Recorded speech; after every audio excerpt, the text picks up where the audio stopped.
नमस्कार, स्वागत है आप सभी का एमएच1 प्राइम न्यूज़ के खास कार्यक्रम आज की चर्चा में। और आज की चर्चा में हम बात करेंगे अंकिता हत्याकांड पर गरमाई सियासत की। जी हां, अंकिता हत्याकांड ने न सिर्फ उत्तराखंड की छवि को खराब करने का काम किया है बल्कि इंसानियत को भी शर्मसार किया है। इस घटनाक्रम के सामने आने के बाद लोगों में एक और जहां आक्रोश देखने को मिल रहा है, तो वहीं दूसरी ओर राज्य सरकार भी लगातार त्वरित गति से इस मामले में कार्रवाई कर रही है और अब तक 3 दोषियों की गिरफ्तारी हो चुकी है। साथ ही गंभीर धाराओं में भी मुकदमा दर्ज किया जा चुका है।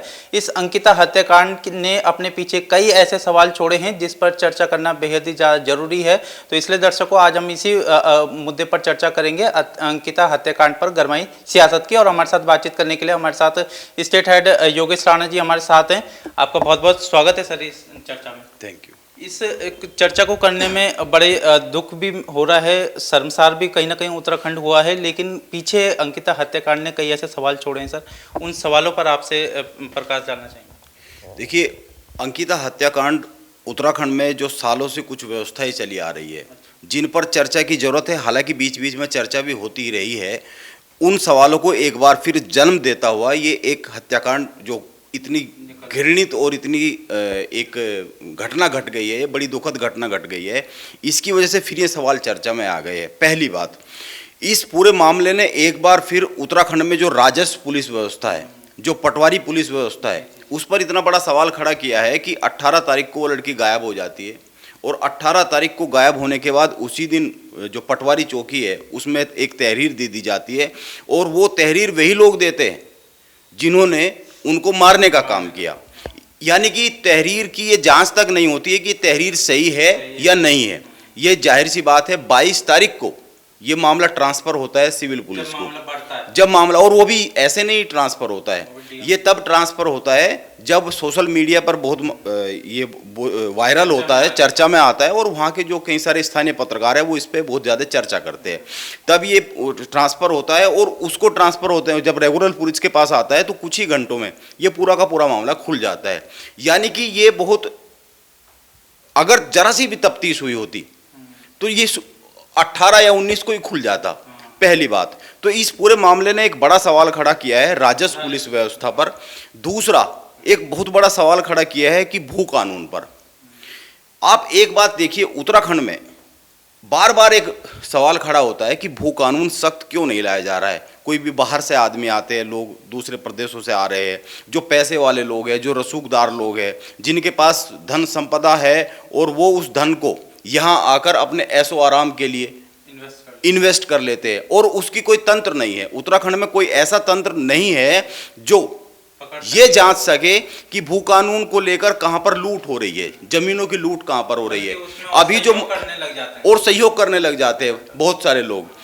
आप ये देखिए, ये बहुत बड़ा एक सवाल है जो कमेटी गठित की थी भू कानून को लेकर, और उस भू कानून की कमेटी के जो सुझाव आए हैं उसमें ये एक जिक्र किया गया है कि उत्तराखंड में एक ऐसा तंत्र, एक टास्क फोर्स ऐसी गठित की जाए जो जमीनों की लूट को देख सके, समझ सके, पकड़ सके। उत्तराखंड लेवल पे कोई नहीं है। तो ये दोनों सवाल बहुत बड़े हैं और कहीं ना कहीं इन दोनों सवालों के बहुत गहराई में जाके देखेंगे, इन दोनों जो अव्यवस्था है बहुत लंबे समय से उत्तराखंड में चल रही है, इनका भी एक परिणाम है ये जो हत्याकांड हो गया है। अगर चौकसी होती तो शायद ना होता, पहली बात। दूसरी, पिछली सरकारों ने 22 सालों में इन दोनों विषय पर लगातार बात होती रही और इन दोनों विषय पे कोई भी कठोर काम करने का, एक इच्छा शक्ति के साथ काम करने का किसी भी सरकार ने काम नहीं किया। बातें सब कर रहे हैं। अभी भी अगर मौजूदा दौर में देखेंगे तो अभी भी तमाम चीजों पे बात हो रही है, जो पक्ष और विपक्ष, कांग्रेस के हो या भाजपा के हो, लेकिन इन दोनों विषय पर बहुत कम बात हो रही है, जो मेन पॉइंट है। अच्छा, इसमें सर आपने जैसा अभी भी बताया और लगातार हमारे उत्तराखंड के निवासी कहते रहते हैं कि बाहर वाले लोग आते हैं और यहाँ पे आकर के जो हमारी उत्तराखंड की संपदा है वो उस पर अपना कब्जा कर लेते हैं। और अभी रिजॉर्ट का आपने देखा, तो क्या वहाँ पे ऐसी पृष्ठभूमि है, उसको थोड़ा सा आप दर्शकों को समझाइए। और जिस तरीके से रिजॉर्ट वहाँ पर अवैध तरीके से बना दिया गया, जो समझ में आ रहा है, और मुख्यमंत्री के आदेश के बाद उसे ध्वस्त भी कर दिया गया, तो यानी मान लिया जाए कि वो रिजॉर्ट जो है अवैध तरीके से बनाया गया है। तो जो उत्तराखंड वासियों लगातार ये मांग करते हैं और सख्त भू कानून की और तमाम इस मामले में, इस पे बताइए। देखिए, सरकार ने वो जो वहाँ पर रिजॉर्ट बना है उसको गिरा दिया है। तो ये माना जाना चाहिए कि वो अवैध है, तभी तो गिरा दिया है।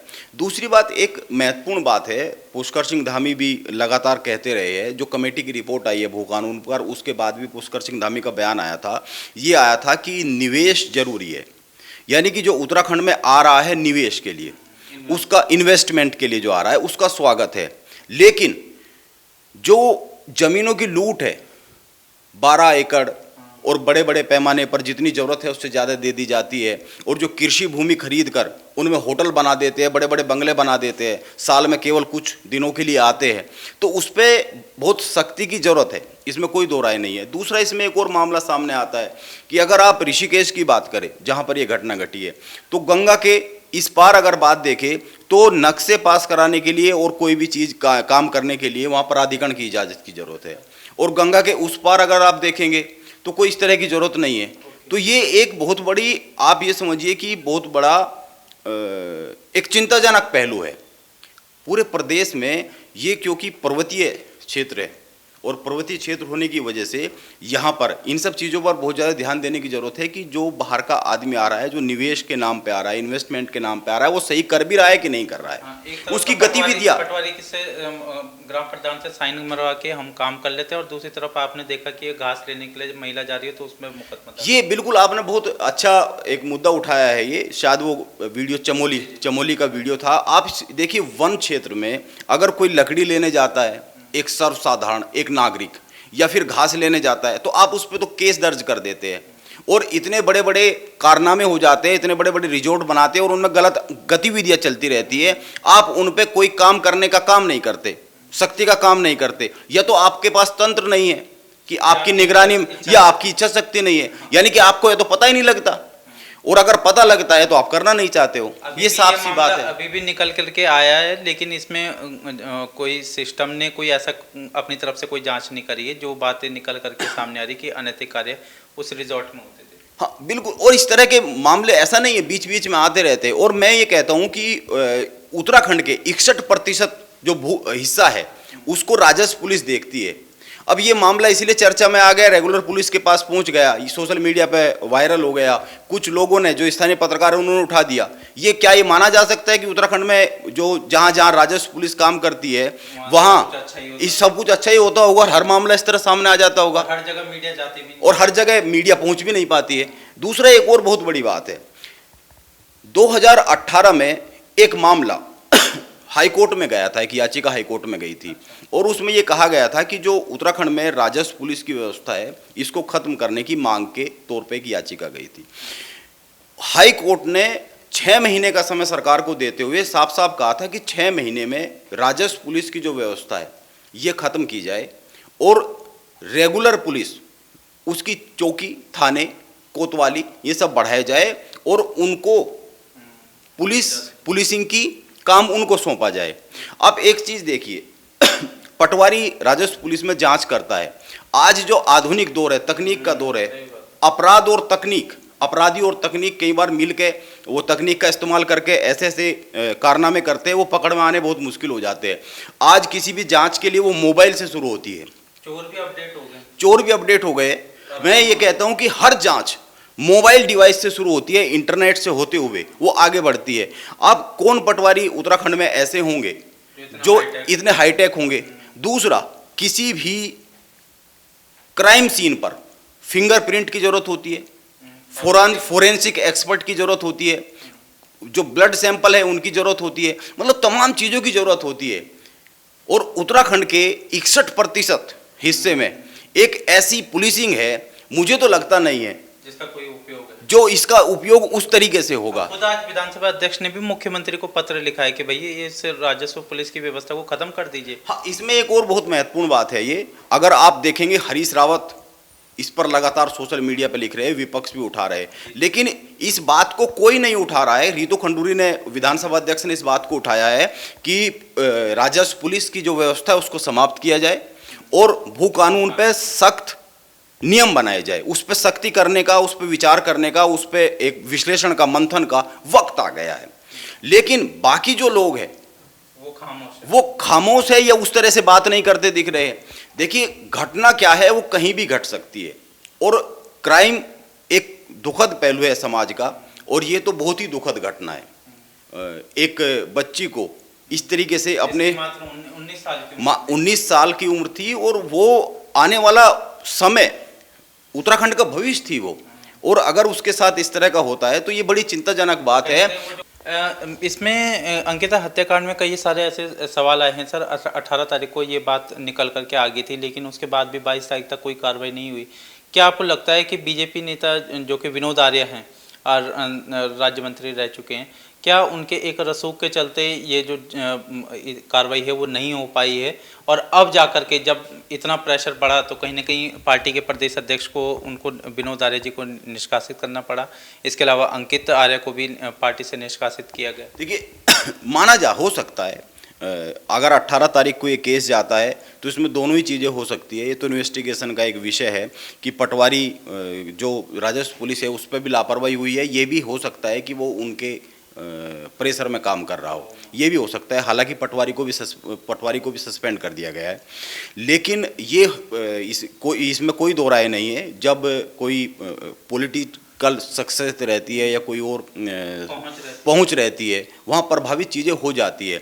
लेकिन जो चीज़ें बहुत सामने आ जाती है, वायरल हो जाती है, जिस पर दबाव बनने लगता है। अब ये केस उस स्थिति पर आ गया है। इस स्थिति में ये नहीं कहा जा सकता कि कोई भी विनोद आर्य टाइप का आदमी या कोई भी पुलकित आर्य टाइप का आदमी इस चीज़ को मैनेज कर सकता है। अब इस दिशा में नहीं सोचा जा सकता है। अब तो यही सोचा जा सकता है बिल्कुल कि ये सरकार इस पर बहुत गंभीरता से काम कर रही है और इसमें बड़े एक्शन की बात साफ साफ दिख रही है। भले ही वो रिजॉर्ट को गिरा देने की बात हो, वहाँ बुलडोजर चलने की बात हो। आप देखिए इनकी गिरफ्तारी हो गई, डेड बॉडी भी मिल गई है, तो इसमें काम तेज़ी से होता हुआ दिख रहा है। अब इसको इस दिशा से नहीं सोचा जा सकता कि ये कहीं ना कहीं दबाव की बात है। दूसरी बात ये महत्वपूर्ण है कि जो अपराध है वो अपराध भाजपा के नेता ने किया है या कांग्रेस के नेता ने किया है। ये विषय इससे भी बड़ा ये है कि ये जो अपराध हो रहे हैं और जिस दिशा में उत्तराखंड में इनके बढ़ने का खतरा पैदा होता जा रहा है, इस पर सोचने की बहुत ज़्यादा ज़रूरत है। जो मैं बार बार कह रहा हूँ कि जो राजस्व पुलिस और भू कानून की जो बात है वो बहुत ज़्यादा ज़रूर है। ये आप यहाँ निवेश के लिए आ सकते हैं, ये पर्वतीय क्षेत्र है, आप यहाँ घूमने के लिए आ सकते हैं, तमाम चीज़ें, हाँ, लेकिन ये एक इस दिशा में सोचने की बात है। आज इस मामले पे अंतिम प्रश्न है। मुख्यमंत्री पुष्कर सिंह धामी का बयान आया है। उन्होंने कहा है कि सरकार इस पूरे मामले को फास्ट ट्रैक कोर्ट में भी लेकर के जाएगी, जरूरत पड़ी तो इसके साथ ही साथ फॉरेंसिक जांच भी कराई जाएगी। तो इस पूरे मैटर में मुख्यमंत्री की जो तत्परता है उसको आप कैसे देखते हैं, और जो मुख्यमंत्री ने आज एक स्टेटमेंट दिया है अंकिता हत्याकांड के मामले में, इसको आप किस नज़र से? देखिए मुख्यमंत्री पुष्कर सिंह धामी के साथ एक अच्छी बात यह है कि वो आगे बढ़ के तुरंत एक्टिव हो जाते हैं। अगर आप उनके तकरीबन 6 महीने हो ही गए हैं, विपक्ष के पहले ही वो एक्टिव हो जाते हैं। 6 महीने का उनका जो एक कार्यकाल अभी हुआ है, इसमें ऐसे बहुत सारे उदाहरण मिलते हैं। वो अधीनस्थ सेवा चयन आयोग का मामला हो, विधानसभा में बैकडोर नियुक्तियों का मामला हो, उसमें खुद ही उन्होंने चिट्ठी लिख दी, या और भी कई सारे मामले हैं। वो एकदम एक्टिव होके सामने आते हैं। इसमें भी वो एक्टिव होकर सामने आ रहे हैं, ये तो एक अच्छी बात है। इसको तो एक अच्छी बात के तौर पर देखा ना जाना चाहिए। और इस तरह के जो अपराध है, इसमें फोरेंसिक जांच या फिर फास्ट ट्रैक कोर्ट, ये तो बहुत ज़रूरी है। न्याय तो जितनी जल्दी मिल जाए इतना ही कम है, वो तो झट मिल जाना चाहिए। ये तो एक अच्छे संकेत है। ठीक है, तो बहुत बहुत शुक्रिया, आज आपने समय निकाला इस महत्वपूर्ण मुद्दे पर बातचीत करने के। Thank you so much. Thank you. तो कुल मिलाकर के आज अंकिता हत्याकांड को लेकर के जिस तरीके से राज्य में सियासत गर्मा रखी है, और जो अंकिता हत्याकांड ने अपने पीछे कई ऐसे सवाल छोड़े हैं, उन सवालों पर हमने आज चर्चा करने की कोशिश की है। आपको हमारा काम कैसा लगता है, इस पर अपनी राय जरूर दीजिएगा, और अगर आपको ये चर्चा अच्छी लग रही है तो इसे भी जरूर शेयर कीजिएगा। फिलहाल मुझे दीजिए इजाज़त। नमस्कार।